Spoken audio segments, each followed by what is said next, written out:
राष्ट्र गर्व में आप सभी का बहुत स्वागत। मैं हूं सुशांत सिन्हा।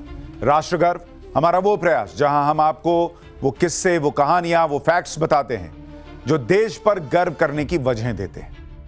देखिए, कहते हैं बदलाव प्रकृति का नियम है और बदलाव के बड़े दौर से जब सेना गुजरती है किसी देश की तो राष्ट्र और मजबूत बनकर उभरता है और इतिहास में इसकी अनगिनत गवाहियां हैं। अमेरिका और रूस ने दुनिया में अपनी अलग हस्ती बनाई, सुपर पावर बने, तो इसकी कहानी इसी बदलाव से जुड़ी है। और जब भारत की सेना जिस रफ्तार से खुद को फ्यूचर रेडी कर रही है, भविष्य की चुनौतियों और संभावित युद्धों के लिए खुद को नए स्टाइल में ढालती चली जा रही है, तैयार करती जा रही है, उसने दुश्मन देशों की नींद हराम कर दी है। आज राष्ट्र गर्व में आपको भारतीय सेना में हो रहे जबरदस्त बदलाव की वो हैरत अंगेज तस्वीरें दिखाने जा रहा हूं और उसके पीछे की वो कहानियां सुनाने जा रहा हूं जो आपने नहीं सुनी होंगी। और ये कहानियां आपको और भी ज्यादा राष्ट्र गर्व से भर देंगी। भारतीय सेना के उस नए चक्रव्यूह, उस नए फॉर्मेशन को और बेहतर तरीके से आप समझ पाएंगे जिसने चीन की बेचैनी बढ़ा दी है, पाकिस्तान का डर बढ़ा दिया है, जिसकी चर्चा रूस, अमेरिका से लेकर यूरोप के कई ताकतवर देशों में हो रही है और साउथ ईस्ट एशिया के कई देश इस खास कॉम्बैट स्टाइल में अपनी सेना को ढालने की प्लानिंग में जुट गए हैं। तो आइए शुरू करते हैं आज का राष्ट्र गर्व।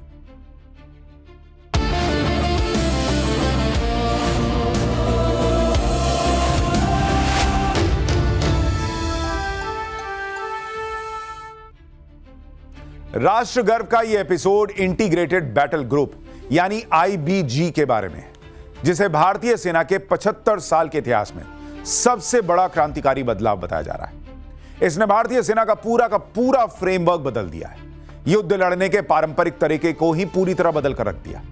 भविष्य के युद्ध केवल जमीन पर नहीं, अंतरिक्ष, साइबर स्पेस और एआई यानी आर्टिफिशियल इंटेलिजेंस के जरिए भी लड़े जाएंगे। आईबीजी उसी तैयारी का नाम है।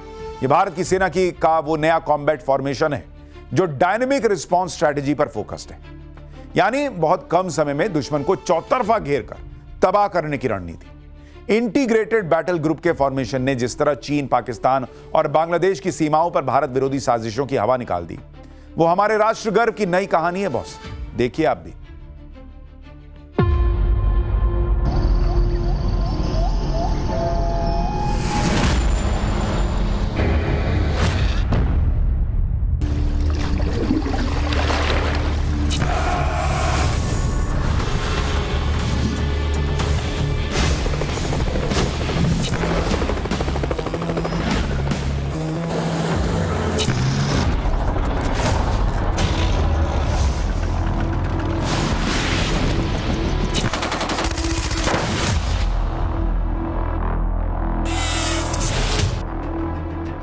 जल, थल, नभ में इंटीग्रेटेड युद्धाभ्यास, multi domain operations, electronic warfare से लेकर मॉडर्न कॉम्बैट में भारत की जबरदस्त तैयारी की ये वो झलक है जो भारत ने अपने पश्चिमी फ्रंट पर शुरू किया तो पाकिस्तान थर्रा उठा।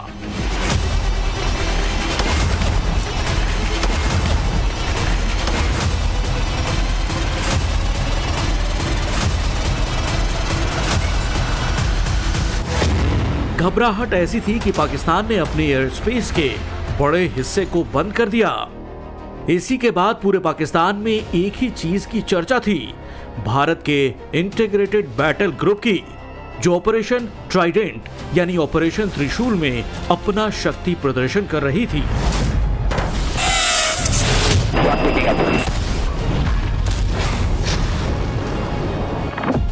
अक्टूबर 2025 से 13 नवंबर 2025 तक 13 दिनों का मॉडर्न इंटीग्रेटेड वॉरफेयर का ये युद्धाभ्यास बेहद खास था। ये 3 मोर्चों पर एक साथ चल रहा था। इसका दायरा राजस्थान से जैसलमेर में थार डेजर्ट, गुजरात के सौराष्ट्र में सरक्रीक से लेकर और उत्तरी अरब सागर तक फैला हुआ था।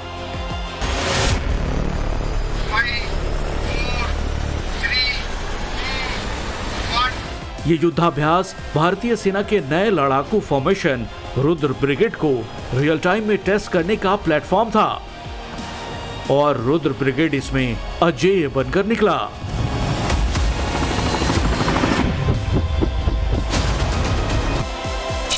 आर्मी चीफ उपेंद्र द्विवेदी ने 26 जुलाई 2025 यानी कारगिल विजय दिवस पर भारतीय सेना में रुद्र ब्रिगेड के गठन का ऐलान किया था। ये भारतीय सेना में नए बदलाव का ऐलान था। इस ब्रिगेड का नाम भगवान शंकर के उग्र रूप रुद्र पर इसलिए रखा गया क्योंकि ये भारतीय सेना की विनाशक शक्ति का नया प्रतीक है।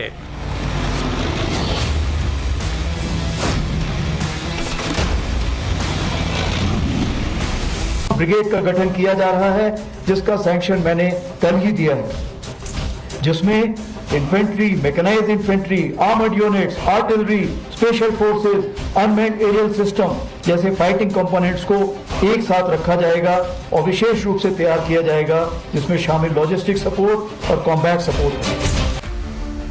रुद्र ब्रिगेड भारतीय सेना की पुरानी सिंगल आर्म्स ब्रिगेड यानी सिर्फ पैदल सैनिकों वाली इन्फेंट्री या सिर्फ टैंक रेजिमेंट वाली स्टाइल को रिप्लेस करने का क्रांतिकारी प्लान है, जिसे लागू कर दिया गया है। रुद्र ब्रिगेड में एक साथ भारत की सेना की हर ताकत को समेट दिया गया है, यानी इन्फेंट्री, आर्मर यानी टैंक, आर्टिलरी यानी तोपखाना, एयर डिफेंस यानी fighter jets, attacking drone swarm यानी युद्ध क्षमता वाली ड्रोन सेना से लेकर साइबर अटैक के योद्धाओं का ब्रिगेड।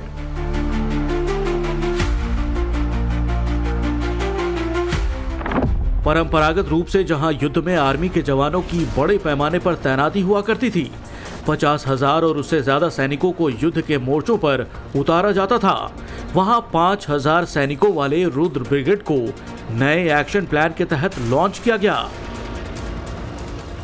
युद्ध के दौरान बड़ी इन्फेंट्री की तैनाती में अक्सर हफ्तों का वक्त लग जाता था और उसका खमियाजा कई बार रणनीतिक तौर पर झेलना पड़ता था। रुद्र ब्रिगेड के जरिए उस स्थिति को ही बदल दिया गया। ये स्पेशल ब्रिगेड न्यूनतम 12 घंटे और अधिकतम 24 घंटे में मोर्चा संभाल लेता है। सबसे बड़ी बात ये कि इसे एक्शन रेडी बनाया गया है, यानी इनका रैपिड डिप्लॉयमेंट हो सके। तैनाती के साथ ही दुश्मन की तबाही का काम शुरू।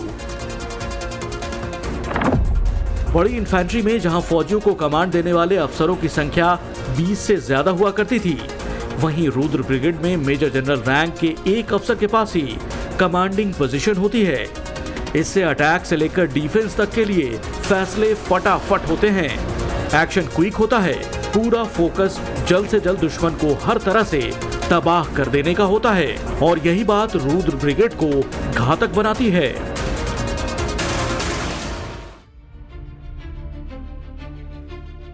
रुद्र ब्रिगेड जो कि इंटीग्रेटेड बैटल ग्रुप का हिस्सा है, उसे खास तौर पर चीन और पाकिस्तान के फ्रंट के लिए डेवलप किया गया। ऑपरेशन सिंदूर से मिले खास इनपुट को भी इसमें शामिल किया गया। जनवरी 2026 में आर्मी डे के मौके पर army chief general Upendra Dwivedi ने आधिकारिक तौर पर इसकी घोषणा की। आपको यह भी याद दिलाऊं कि 2029 तक भारतीय सेना पूरी तरह मॉडर्न वॉरफेयर के इस फॉर्मेट में बदल जाएगी। भारतीय सेना में इस क्रांतिकारी बदलाव के लिए मोदी सरकार ने दनादन 15 से ज्यादा सैंक्शन लेटर जारी किए, ताकि अलग अलग सेनाओं के बीच का जो गैप है उसको मिनिमाइज किया जा सके, खत्म किया जा सके, आपसी कोऑर्डिनेशन क्विक हो और हर इंटीग्रेटेड बैटल ग्रुप के हथियार उनके लिए रिजर्व रहे। इंटीग्रेटेड बैटल ग्रुप को इस तरह डिजाइन किया गया है कि इसमें इन्फेंट्री, टैंक, तोपखाना यानी आर्टिलरी, स्पेशल फोर्स और एडवांस ड्रोन तकनीक एक साथ सब जुड़ गए। भारतीय सेना में इंटीग्रेटेड बैटल ग्रुप के फॉर्मेशन से चीन और पाकिस्तान कितना बौखलाया हुआ है, उसकी कहानी भी आपको आगे बताऊंगा। लेकिन पहले आप यह जान लीजिए कि इसका आइडिया आया कहां से। भारत की सेना में क्विक एक्शन वाला इंटीग्रेटेड बैटल ग्रुप बने, जिसमें तीनों सेनाओं की कंबाइंड भूमिका तय की जाए, इसका आइडिया साल 2001 में पहली बार तब आया जब संसद हमले के बाद सेना को पाकिस्तान बॉर्डर पर तैनात करने में 2 से 4 हफ्ते लग गए। इसी समस्या को दूर करने के लिए कोल्ड स्टार्ट डॉक्ट्रिन दिया गया, यानी सेना के कुछ यूनिट हर वक्त युद्ध के लिए हर पल एक्शन रेडी रहें और एक इशारे पर दुश्मन पर तुरंत हमला कर सके। लेकिन केंद्र में सरकार बदलने के साथ यह आइडिया ठंडे बस्ते में चला गया। 2017 में जब डोकलाम में चीन के साथ झड़प हुई तो मोदी सरकार ने सेना को इंटीग्रेटेड बैटल ग्रुप प्लान पर आगे बढ़ने के लिए हरी झंडी दिखाई, क्योंकि डोकलाम झड़प ने साफ कर दिया कि भारत को 2 मोर्चों पर युद्ध की हर वक्त तैयारी रखनी होगी।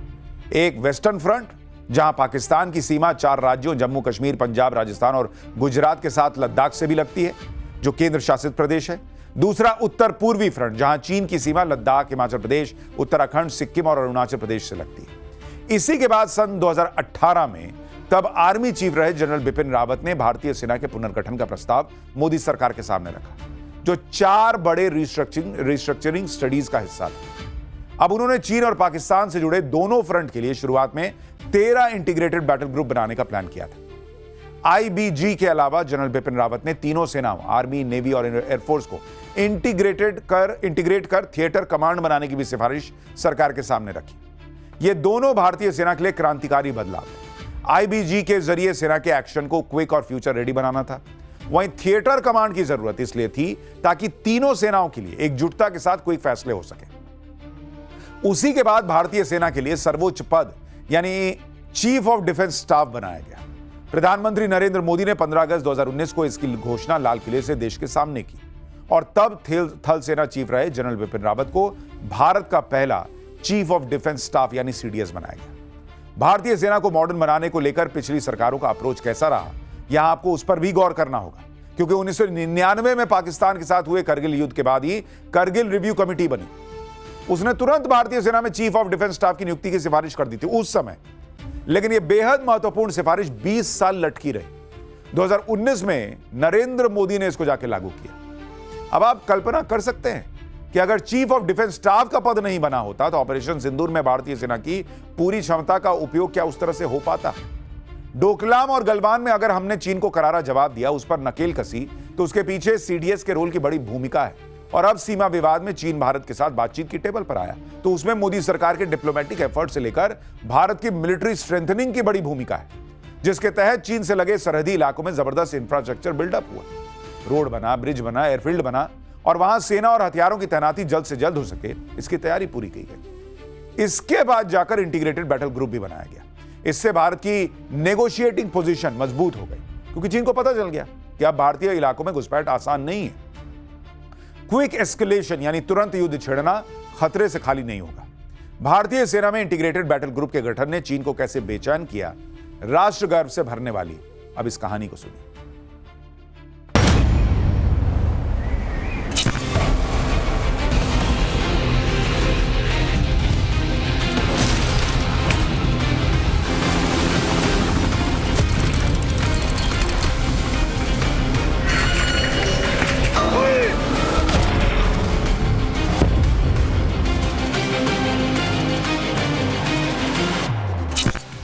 साल 2019 अक्टूबर का महीना, एलएसी यानी भारत चीन सरहद के पास अरुणाचल और असम में 10,000 फीट से ज्यादा ऊंचाई वाले इलाके में भारतीय सेना ने 2 फेज में ऑपरेशन हिम विजय शुरू किया था।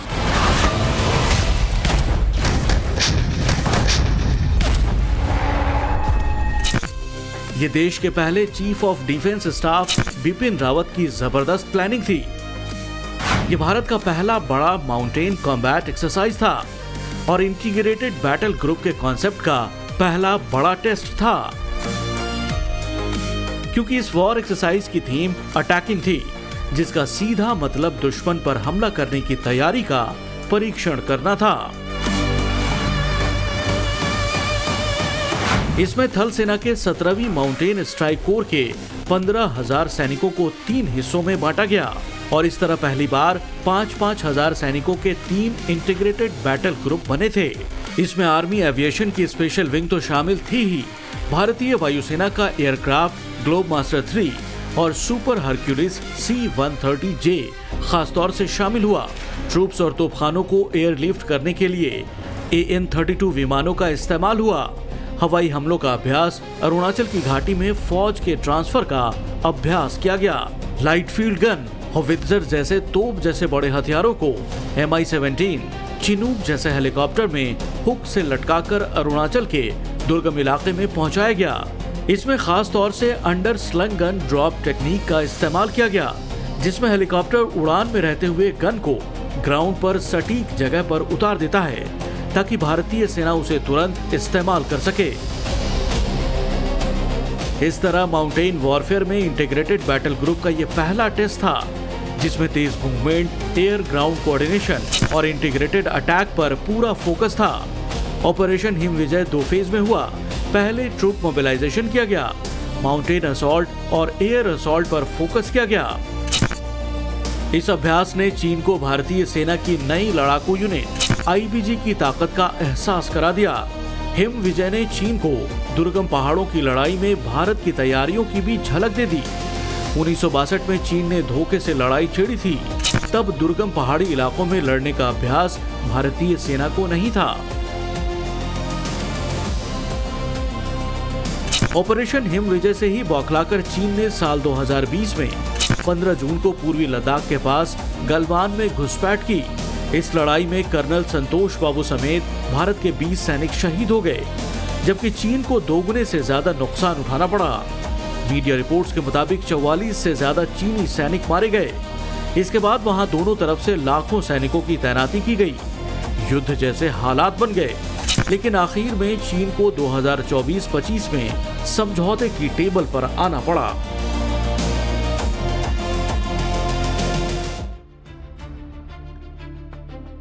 चीन को आखिरकार समझौते की टेबल पर आना पड़ा और इसके पीछे भारतीय सेना के नए फॉर्मेशन आईबीजी यानी इंटीग्रेटेड बैटल ग्रुप का बड़ा रोल था। एलओसी यानी चीन से लगे सरहदी इलाके में तभी से आईबीजी की तैनाती की प्लानिंग थी, जिसे आधिकारिक मंजूरी मिल चुकी है। वहां तैनात आर्मी के 2 डिवीजन 59 इन्फेंट्री और 23 डिवीजन को 4 आईबीजी में बदला जा रहा है। इसके अलावा 2 और आईबीजी की तैनाती की तैयारी चीन सीमा पर है। ये 6 की 6 इंटीग्रेटेड बैटल ग्रुप में माउंटेन वॉरफेयर में स्पेशल ट्रेन जवान होंगे, जिन्हें खास तौर से ड्रोन अटैक से लेकर साइबर और इलेक्ट्रॉनिक वॉर की भी ट्रेनिंग होगी। इसमें आईबीजी की स्पेशल ब्रिगेड रुद्र ब्रिगेड भी शामिल है।